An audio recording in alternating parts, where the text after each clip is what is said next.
There is, and I'm going to say this clearly, and I rarely say this, I will say with 100% certitude, there was no F-16 struck down. And let me tell you, I wish you shot the F-16 down. But I do not believe you did. And I believe my bona fides as a critic of Pakistan stands for itself. And I'm going to tell you why I don't believe you did, even though I wish you did.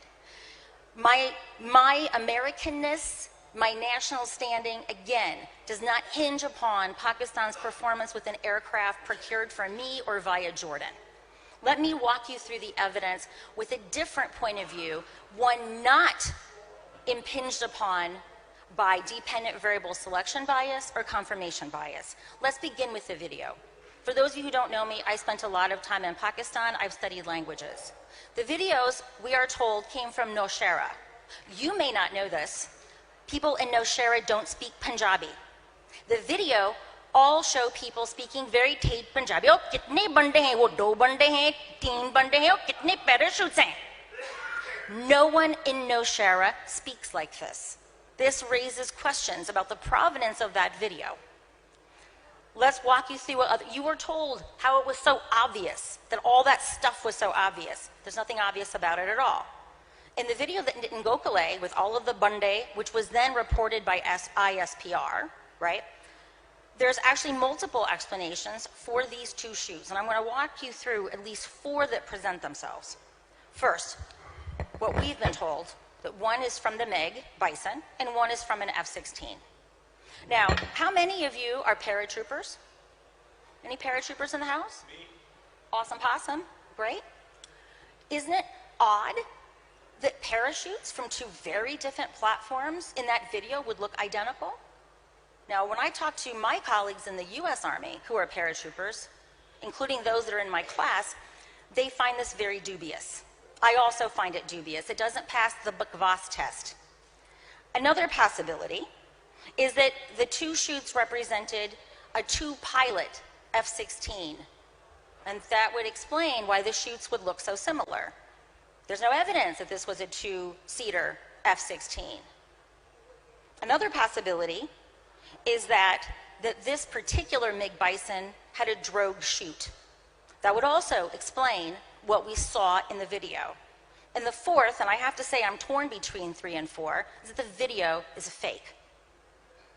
I don't say that lightly. They don't speak Punjabi in Nowshera. They speak Hindko. Anyone who speaks Hindko? It's not what they're speaking in that video. Excuse me, we had a fellow here who spoke, with all due respect, sir, I will not be condescended to. There's a fellow who took 3 times the length that I have taken. I'm going to walk through the evidence, and whether or not you choose to listen to it, sir, ye aapki marzi hai, tuadi marzi hai. But I'm going to take my time. I was invited here. I came here from the United States amidst huge jet lag and a very busy schedule. So you, sir, should respect me as I respect you. So there are 4 possible explanations. It is not obvious that one of them is more obvious than the other.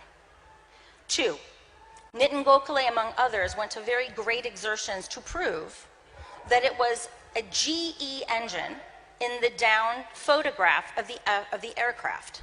Now, if you accept that this was a GE engine, well, I got news for you. Pakistan's F-16 does not fly a GE engine. Everyone knows this. So what is it? If it's an F-16, it's something else, but it doesn't fly a GE engine. Sorry, that's just a fact, sir. You might not like it, but that's just the way it is. I didn't make the engine. I didn't tell the F-16 folks what engine to put in there. Everyone knows it flies a Pratt Whitney. The radar data. This is the most distressing thing as an analyst. Radar is essentially Doppler. And for those of you who don't know what Doppler is, I'm going to explain it to you. Doppler works like this. We send a frequency of noise, spectrum. It bounces off an object, and it comes back. And what the device measures is the change in frequency as a result of hitting the device. And we put it through an algorithm which converts those changed frequencies into the object. F-16 is known for not having a terribly large, what we call radar cross-section. What happens in mountainous terrain is called a Doppler effect. And the way this works is, and you can imagine it, where the aircraft were flying, it's a mountainous terrain, you have the noise bouncing off of the different mountain peaks. And so this actually creates in the radar a lot of noise, a lot of signal to noise. And effectively what happens is that the different frequencies bouncing off the mountain can give the illusion that an object has disappeared. So the only way these radar images can show definitively that an F-16 has been down is if we have the continuous video of that to show that the thing went down and it never came back.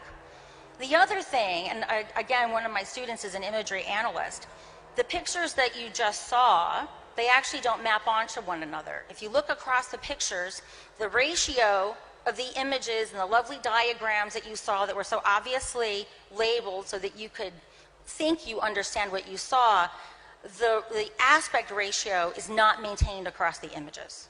Now, this is a problem. Again, I don't care what you believe. I'm simply telling you what the rest of the world believes. And Pakistan also knows what did or did not happen. And the reason why we care about the facts, again, is about conflict escalation and de-escalation, which is why all of us at analysts, we care about this, right? We care about the facts, not the politics of the facts, as Klaus